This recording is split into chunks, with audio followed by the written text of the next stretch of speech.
So everyone, तुमच्या सर्वांचं स्वागत आहे प्रिन्स ट्रेडिंग मध्ये. मी पुष्पक दीक्षित, इन्व्हेस्टर, ट्रेडर आणि ट्रेडर आहे ना स्टॉक मार्केट. तर जसं तुम्ही इथं बघू शकता, आज आहे 28 मे, संध्याकाळचे 6:48 होत आहेत. तर मित्रांनो, तुम्ही जर अजून आपला चॅनल सबस्क्राईब केला नसेल तर सबस्क्राईब करून घ्या, जेणेकरून जेव्हा पण मी व्हिडिओ अपलोड करेन तुम्हाला ऑटोमॅटिकली रिकमेंडेशन येऊन जाईल.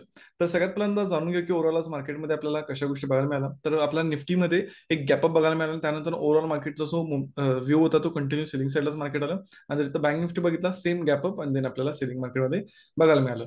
थोडंसं जाणून घेऊया की आपण काय डिस्कस केलं होतं काल. जर तुम्ही हा व्हिडिओ बघितला नसेल तर व्हिडिओ बघून घ्या, जेणेकरून तुम्हाला समजेल कशा पद्धतीने मी मार्केट अनालिसिस करतो, कशा पद्धतीने मी स्वतः ट्रेड घेतो आणि सर्व गोष्टी तुम्हाला इथे शिकायला मिळतील. सो मेक शुअर शेअर करायला विसरू नका तुमच्या सगळ्या मित्रांसोबत. या स्पेसिफिक व्हिडिओमध्ये मी पहिली गोष्ट बोललो होतो की माझा जो व्ह्यू आहे तो मार्केटमध्ये सेलिंग आहे. स्पेसिफिक मी तुम्हाला सांगितलं होतं आणि त्यानंतर त्यामागची सायकोलॉजी पण सांगितली होती. एक्झॅक्टली मार्केटमध्ये झालं. जसं तुम्ही तो बघू शकता, मी पहिला पॉईंट यामध्ये हा सांगितला होता की 49,480 ही खूप जास्त इम्पॉर्टंट लेवल आहे. या लेवलच्या मार्केटनं जर ब्रेक करून अप्पर साईडला जायचा प्रयत्न केला तर मग आपण इथं बाईंग साईडला बघू शकतो. बट जर ह्याच्या खाली जोपर्यंत मार्केट आहे तोपर्यंत आपल्याला मार्केटमध्ये सेलिंगच बघायचं आहे. एक्झॅक्टली तुम्ही जर बघितला मार्केटमध्ये आपल्याला, तुम्ही इथं बघू शकता की जी लेवल मी तुम्हाला दिली होती मार्केटने किती रिस्पेक्ट केली. कारण ह्याच गोष्टी असतात ज्या इम्पॉर्टंट असतात. आज ही जी लेवल मी तुम्हाला का दिली, कारण ह्या लेवलच्या वरच बायस जे आहे ते ऍक्टिव्हेट होणार होते, बट मार्केटने तर इथं तुम्ही बघू शकता फेलियर करत इथं लगेचच मार्केटनं बघू शकता सेलिंग ट्रेड दिला. त्यानंतर ओव्हरऑल व्ह्यू पण सेलिंग होता. त्याच्यामागे रिझन पण मी तुम्हाला सांगितलं की मी सेलिंग व्ह्यू का बघत आहे, कारण हे जे बायर्स आहेत यांना आपण टार्गेट करत आहे. एक्झॅक्टली मार्केटनं त्यांना टार्गेट केलं, तुम्ही इथं बघू शकता. प्लस ओव्हरऑल सेलिंग आज काय येणार या देखील गोष्टी तुम्हाला सांगण्यात आल्या. जर व्हिडिओ बघितला नसेल तर बघा आणि कसं वाटलं अनालिसिस तुम्ही कमेंट करू शकता, कारण एकदम डीप मध्ये या सर्व गोष्टी मी तुम्हाला शेअर करतो. आणि तुम्ही इथं बघू शकता की किती स्मूथली इथं तुम्ही ट्रेड घेऊ शकता. इथं एम पॅटर्न आहे, म्हणजे खूप साऱ्या अशा गोष्टी ज्यातनं तुम्ही ट्रेड घेऊन देखील चांगला प्रॉफिट काढू शकता. म्हणजे सांगण्याचं तात्पर्य काय, ज्या पद्धतीने तुम्हाला मी आज अनालिसिस करून सांगतो त्यानुसार तुम्ही तो बघू शकता 200-300 पॉईंट सुद्धा नॉर्मली आपल्याला बँक निफ्टीमध्ये बघायला मिळतात. तर चला आपण स्टार्ट करूया की ओव्हरऑल आज मी पर्सनली कसं केलं, कशा गोष्टी झाल्या. आणि जर आवडलं असेल आपल्याला कालचं अनालिसिस तुम्हाला, तर नक्की तुम्ही मला कमेंटमध्ये सांगा.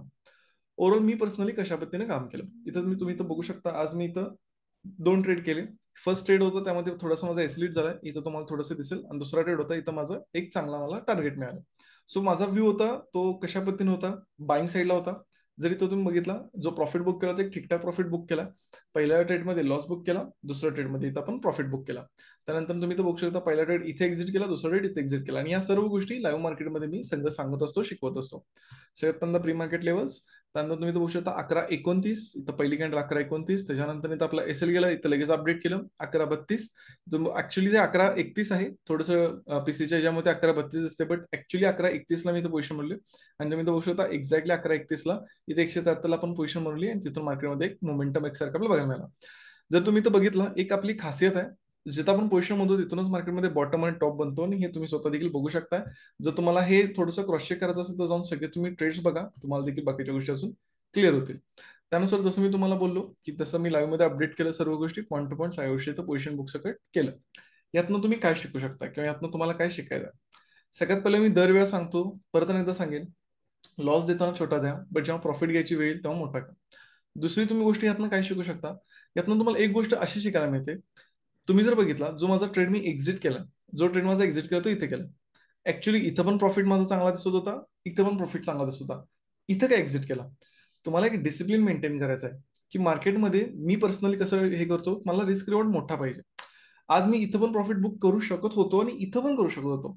बट जर मी इथं प्रॉफिट बुक केला असतं तर इतका कधी मिळू शकलो नसतो. आज जर इथे मिळवलं असतं तर मार्केट इथे गेलं असतं, ह्या कधी मिळू शकत नसतो. बट सिच्युएशननुसार ते होल्ड करावं लागतं. थोडक्यात काय, मी माझा स्टॉप लॉस नेहमी ट्रेल करतो, जेणेकरून जेव्हा पण मोठा मोमेंटम येईल माझ्या तो मिस नाही व्हायला पाहिजे. सो ह्या गोष्टी आहेत ज्या तुम्हाला मार्केटमध्ये मोठं करण्यात, मार्केटमध्ये तुम्हाला ग्रो करण्यात. होपफुली हे पॉईंट समजत असतील, तुमच्या लक्षात येत असतील. चला जाणून घेऊ की उद्या मार्केटमध्ये माझा व्ह्यू कसा आहे, कशा पद्धतीने मी मार्केटला बघत आहे. सो उद्या जो माझा मार्केटमध्ये व्ह्यू आहे ऍज पर चार्ट, तो आहे सेलिंग साईडला. मी मार्केटला सेलिंग साईडला बघत आहे. आता मी मार्केटला सेलिंग साईडला का बघत आहे, खूप इम्पॉर्टंट पॉईंट मी तुम्हाला सगळ्यांना शेअर करणार आहे. खूप कमी लोक तुम्हाला हे सगळं सांगतील. तुम्हाला बेसिकली काय करायचं आहे, ही जी 22 तारखेच आहे, डे लो टू डे हाय, इथं तुम्ही हे बघू शकता. तुमच्या समोर आता मी चार्ट लावला. फिबोनासीनुसार तुम्ही जर बघितला, मार्केट आता आले 23% पर्यंत. मी तुम्हाला काय म्हणलो की माझा उद्या मार्केटमध्ये व्ह्यू आहे की मार्केट सेलिंग येऊ शकते. तर टार्गेट वन, तर माझा व्ह्यू आहे कमीत कमी मार्केट 48,800 पर्यंत टार्गेट वन आहे. आणि दुसरं टार्गेट आहे ऑलमोस्ट तुम्ही बघू शकता 48,600. तर ह्या दोन सिच्युएशनला उद्या मार्केट टार्गेट करू शकते, अशा पद्धतीने मी करत आहे. आता मी का असं म्हणत आहे, समजून घेण्याचा प्रयत्न करा. ही जी पोझिशन आहे ही एक बिग प्लेअरने पोझिशन बनवलेली आहे. जाऊन तुम्ही या दिवशीचा जर चार्ट बघितला तर तुमच्या लक्षात येईल की मार्केटमध्ये सेलिंग येत होतं, कंटिन्यू मोठं सेलिंग आलं आणि इमिजिएट बाईंग मध्ये कन्व्हर्ट होऊन मार्केट इथं क्लोज झालं. सो हा एक बिग प्लेअर आहे. इथे एक ऑपरेटर चांगल्या पद्धतीने बाईंग साईडला बसलेत. त्यानंतर इथून पण मार्केटमध्ये मोठं सेलिंग आलं हे पण बघू शकता. सो हायेस्ट प्रॉफिट कुठं असणार आहे, म्हणजे असं तुम्ही ऑप्शन सेलरच्या दृष्टिकोनातून बघायचा प्रयत्न केला तर हायेस्ट प्रॉफिट जो ऑप्शन सेलर होणार तो ह्या दोन एरियामध्ये होणार. जर उद्या मार्केटची एक्सपायरी, तुम्हाला जसं माहिती आहे बुधवार आहे, उद्या मार्केटची एक्सपायरी आहे, हायस्ट प्रॉफिट तेव्हाच होणार जेव्हा या दोन रेंजमध्ये मार्केट येणार. सो त्या लॉजिकनं हे माझं मेन लॉजिक आहे. दॅट्स वाय मी मार्केटमध्ये सेलिंग साईडला बघत आहे. होपफुली तुम्हाला हा पॉईंट कळाला असेल आणि हा पॉईंट मधून तुम्हाला काही शिकायला जरी मिळालं असेल तुम्ही देखील कमेंट मला करू शकता. सो सांगण्याचा तात्पर्य काय, हे जे बिग प्लेयर्स असतात, हे जे ऑपरेटर असतात, यांची सायकोलॉजी समजून घेण्याचा प्रयत्न करा जेणेकरून तुम्हाला मार्केटमध्ये खूप सोपं जाईल. दुसरा काय पॉईंट आहे की मार्केटमध्ये सेलिंग काय येऊ शकतं, जे की तुम्ही इथं बघू शकता रिसेंटली आता मार्केटमध्ये हा एक गॅप राहिला. सो मार्केट गॅपच्या खूपच जास्त जवळ आहे. जर मी इथं ही लाईन ड्रॉ केली तर तुमच्या इथे लक्षात येईल मार्केट खूपच जास्त जवळ आहे. तर हाय चान्स आहे मार्केट या गॅप देखील फील करू शकतं.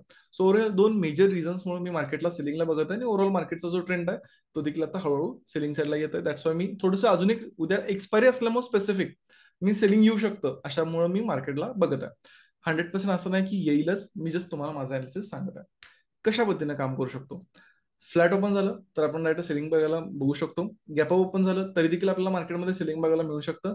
बट जोपर्यंत 49,300 आहे तोपर्यंत, जर 49,300 क्रॉस झालं तर मात्र मार्केटमध्ये परत आपल्याला इथे एक बाईंग मोमेंटम बघायला मिळेल.